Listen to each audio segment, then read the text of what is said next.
పై 10 మూల్యాంకనంపై తప్పుడు ప్రచారాన్ని నమ్మొద్దు. ప్రభుత్వ పరీక్షల విభాగం సంచాలకుడు శ్రీనివాసులు రెడ్డి. 10వ తరగతి పబ్లిక్ పరీక్షల జవాబు పత్రాలు మూల్యాంకనం ఫలితాల ప్రాసెసింగ్పై జరుగుతున్న తప్పుడు ప్రచారాన్ని నమ్మొద్దని, విద్యార్థులు, వారి తల్లిదండ్రులు ఎలాంటి ఆందోళనకు గురి కావద్దని ప్రభుత్వ పరీక్షల విభాగం సంచాలకులు శ్రీనివాసులు రెడ్డి సూచించారు.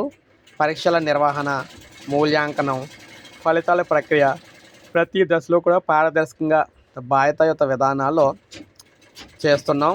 విద్యార్థులు, తల్లిదండ్రులు ఆన్లైన్ వేదికల్లో ప్రచారమవుతున్న వదంతులు, అపోహలు నమ్మొద్దు. తప్పుడు సమాచారం వ్యాప్తి చేసే వ్యక్తులపైన కూడా చట్టపరమైన చర్యలు తీసుకుంటాం. ఫలితాల విడుదలపై అధికారిక ప్రకటన అయితే వస్తుంది. అది వచ్చినప్పుడు మాత్రం మీరు 10th ఫలితాలకు సంబంధించి నమ్మాలి, లేకపోతే ఎవరు నమ్మొద్దు అని చెప్పారనమాట. సో పరీక్షా పత్రాలు వాల్యుయేషన్ చేసినప్పుడు కూడా తప్పుడు అయితే ప్రచారం చేస్తున్నారని, తప్పుగా చేస్తున్నారని, అది కూడా నమ్మొద్దని చెప్పారు. తొందరలోనే పరీక్షా ఫలితాల విడుదలకు సంబంధించి ప్రకటన విడుదల చేస్తామని చెప్పారనమాట. సో ఇది మనకు అప్డేట్ 10th క్లాస్ రిజల్ట్స్ సంబంధించి. ఒక లైక్ చేయండి, సబ్స్క్రైబ్ చేసుకోండి, మన ఛానల్ సబ్స్క్రైబ్ చేసుకోండి.